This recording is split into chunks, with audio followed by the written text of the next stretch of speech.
All right, so we are starting this session. Hopefully our Facebook live session starts working as well. But if you didn't see the actual survey, it's gonna look something like this about thoughts, feelings, and actions. As usual, there's always a wonderful video with our wonderful counselor, Ms. Lar, and some survey questions along with some typical updates that we get from our students every week. So this is actually a really cool topic. It's in continuation with what we talked about last week, and I really just to start off, Miss Lar, I really appreciated how you separated thoughts, feelings, and actions. It's like really important, like the sequence of how you've kind of like split those parts up. So yeah, I mean I really appreciate that because I mean they're all related, but a lot of times it's sequential in the sense that it goes in those orders. Mhm. So just knowing that is already super helpful. Yeah, I mentioned that they they are all related, but they're all very distinct. And I'll ask somebody, "How do you feel?" And they'll say, "I feel like you shouldn't have done that." I'm like, "Well, that's actually the thought that I shouldn't have done that, but the feeling might have been betrayal then." Or like there's a feeling, emotion, and to know the difference between the two is going to help you feel, process, and move on from something way better. A lot of our students mentioned that they are unable to communicate their feelings. I actually think our students have been able to communicate their thoughts. It's their feelings that they're having a hard time maybe pointing out. So it's really important to know that there is a distinguished difference between thoughts, feelings, and actions. And so I uh, mentioned how your thoughts are so powerful, and I gave the example of an ELA. If you have an ELA test in front of you and you think, I'm going to fail this, it's going to make you feel nauseous, it's going to make you feel hopeless, and maybe you'll actually do not as well as you wanted to. Versus the attitude that you bring into it might be, I think I can do this, it will be okay, and then your feelings are more reassured, and then you're able to do better on your test. Our mind is so powerful, and it would be remiss to talk about our emotions if we didn't step back and talk about how our thoughts influence our emotions as well. Miss Lar, can you actually distinguish furthermore about feelings? Because I know you touched a little bit on it with feeling something physically and then feeling something like inside Mhm. with like your emotions and whatnot too. So can you distinguish some of those traits? Yeah, so an emotion is going to be really stemmed from one of the five experiences. There are these five core emotions that then break out into more complicated emotions, but our core emotions are happiness, sadness, fear, anger, and disgust would be one. And that's why I really do like using Inside Out because they name our core emotions. Towards the end of Inside Out, spoiler, you realize that there are complicated emotions that you can be happy and sad at the same time. And that actually creates a new emotion, like maybe longing. And so our emotions become more complex the more that we realize that they can develop into different situations. Like you're not just plainly happy, you might feel content. And so emotions come and go, and there are gut reaction, I would say, to a situation. I mentioned that if you don't think about something and you just react, for example, fear is something that is really hard to think about. It just happens. If someone randomly just knocks on your door, you're going to feel afraid without thinking. And that makes sense.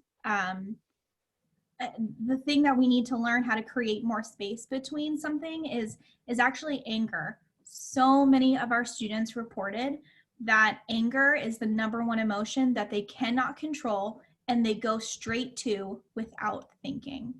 And so, for example, with the chips, if you take my chips, I could immediately be angry, but instead I'd like to take a moment to think about what happened so that it can inform my feelings. And I think like at least distinguishing what it may look like when you look at a person when they're showing these emotions and how they feel physically. Like for example, angry. Like most of the time, I feel like our emotions you can see on our faces, our expressions. And if it's not our faces, you can hear it in our voice. Mm-hmm. And then a lot of times when we feel a certain way physically, you'll see, like, for example, angry, not only will you see it on your face, but if, like, for example, if you're clenching your fists, it usually is a sign that you're mad. Or like people start shaking a little bit when they get really frustrated and they can't keep their hands still. Sometimes you start perspiring, like you're sweating. So I think there are things that we do physically, whether it's our face for emotions or like physically with our body language, that kind of tell us how we're doing our state. And this could apply in thoughts and actions too, but usually in terms of actions, I mean, you really see you actually doing something, not just those motions, but like actually grabbing something or throwing something, or like rapid movements, like, I don't know, flailing your arms or something like that. So I think there's more things that you see physically when there's the action step to it. But yeah, that's right. That's why it's so important to like understand the sequence. And I was thinking, actually, based on your video, the situation, like for example, the ELA test, you might feel a certain way, and then you have your thought, you have your feeling, and you have an action. But if you actually take it back, if you reel it back and you start thinking a different way, the outcome of that situation can completely change. So that's very, very important that you understand the sequence of those three things, because we want to try to target them and do something, be particular strategic in the type of outcome we want as a result. Okay, we don't want those situations to be worse or get worse or really be really bad. There's always something we can try to do about it to fix the circumstances surrounding that situation.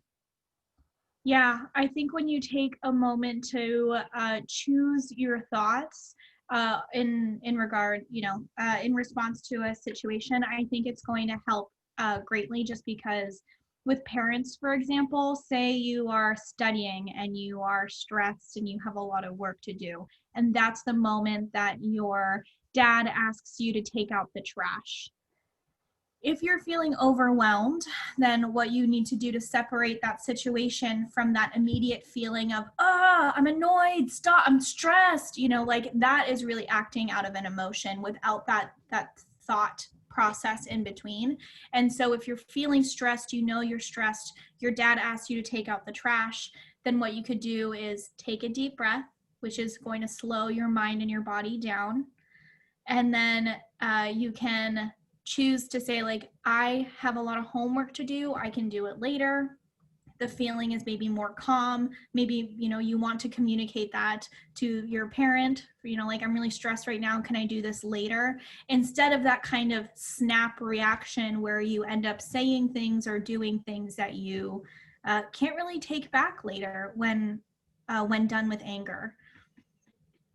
And that's exactly what we started talking about last week. Like, make sure you know how you feel exactly, instead of just doing a gut reaction, like an instant, like, I don't know, raging or something like that, or commenting or snapping back.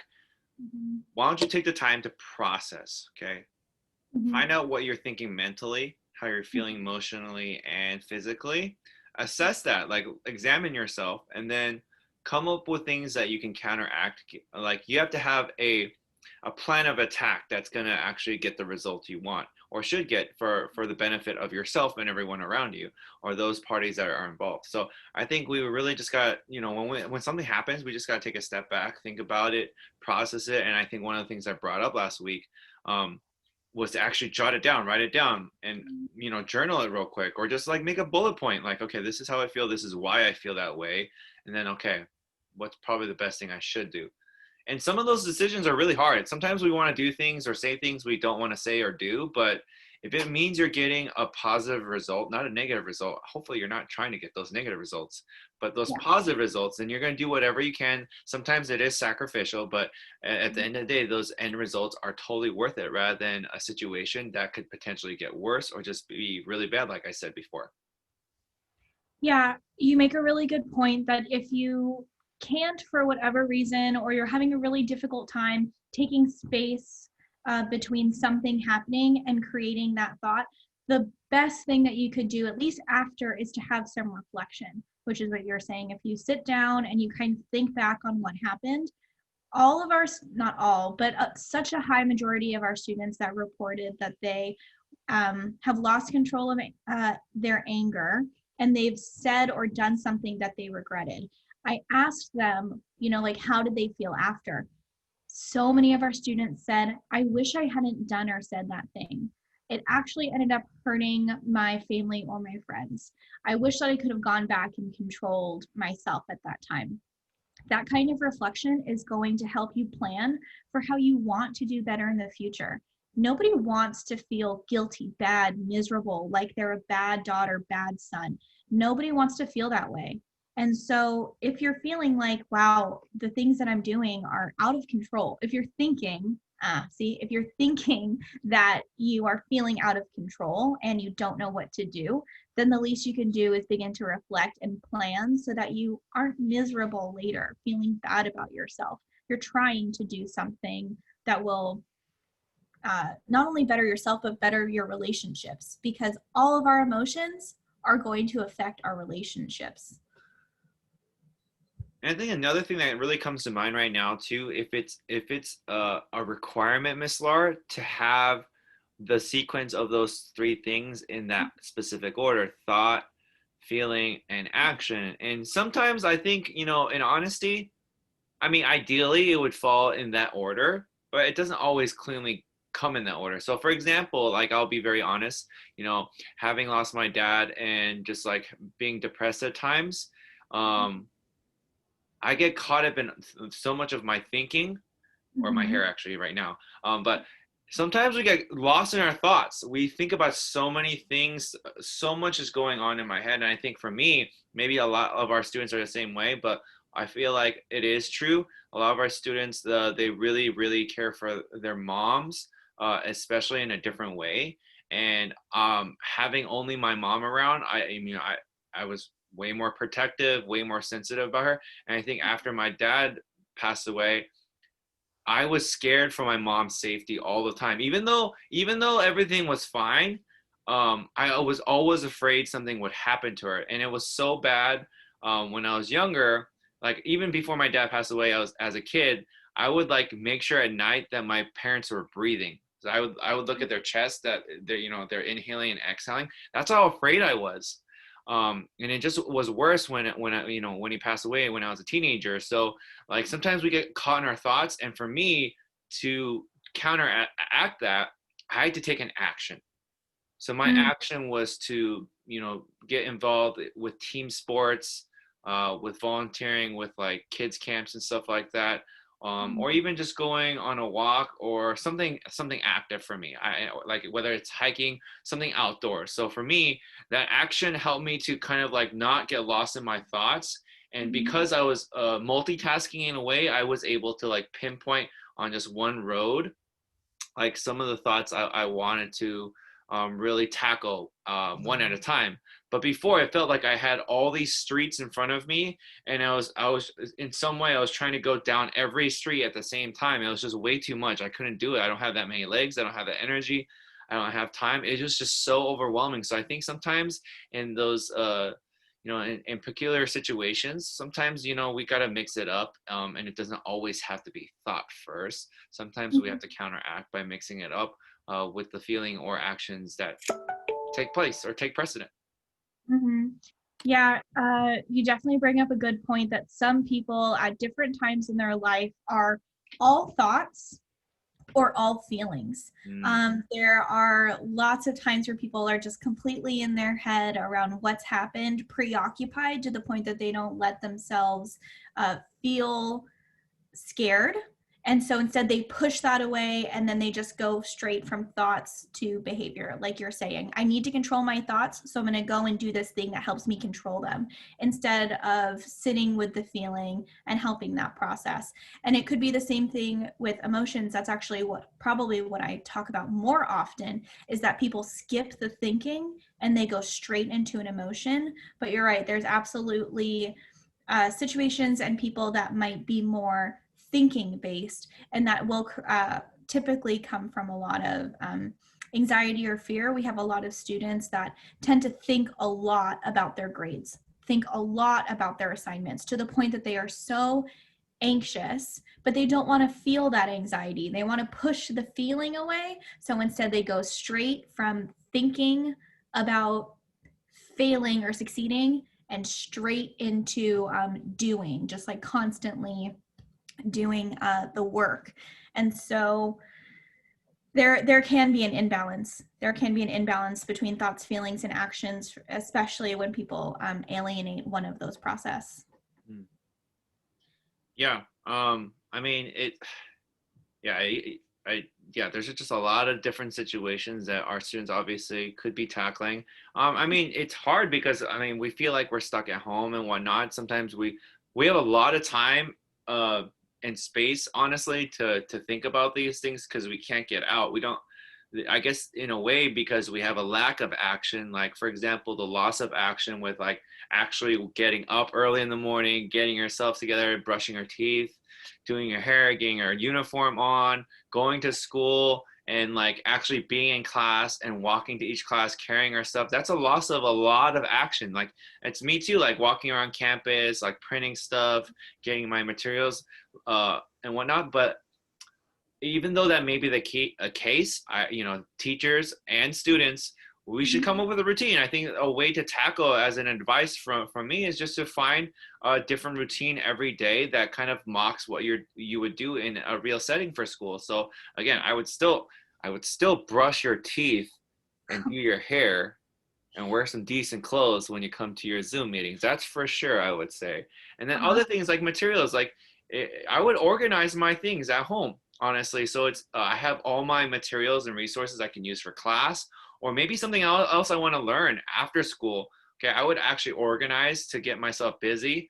I would get more involved in like chores at home or helping parents out, whether it's like laundry or dishes. I know even sometimes adults don't like doing. I don't really like doing dishes, but like it actually helps me and calms me down. So that way, when I do those actions, I can actually think better.